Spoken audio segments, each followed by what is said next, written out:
Phineas Gage was a man who was working for a railroad company in the 1840s in the US, who suffered an unfortunate accident where this spike that he was using to prepare some rock to be explosively blasted away, this spike instead ended up being blasted through the left frontal lobe of his brain and taking out a chunk of his brain in the process. Remarkably, though, it didn't kill him, and his doctor was able to record his recovery after the injury.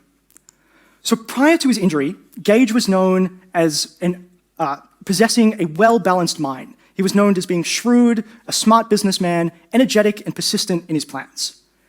After the injury, though, it seemed that the balance between his intellectual faculties and his animal propensities had been destroyed. Or in other words, he became rude and arrogant and a poor worker, and his colleagues could no longer rely on him, and the railroad company no longer wanted to employ him.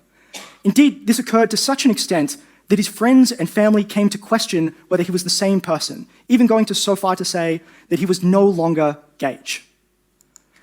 So what that demonstrates is sometimes when the structure of the brain is damaged, there's reason to question whether an individual remains the same individual.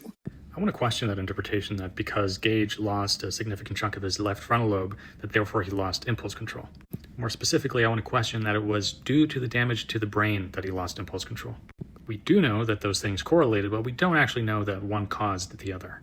And I say that because you might imagine that if he had lost a leg instead, he also might have lost impulse control. Because, for example, he might have gotten really frustrated that he wasn't able to use his leg anymore, or like life would have been a lot harder. You can imagine that people would have looked at him differently or whatever. And probably a lot of that happened after his actual injury too. Life got a lot harder. Maybe he was in a lot of pain.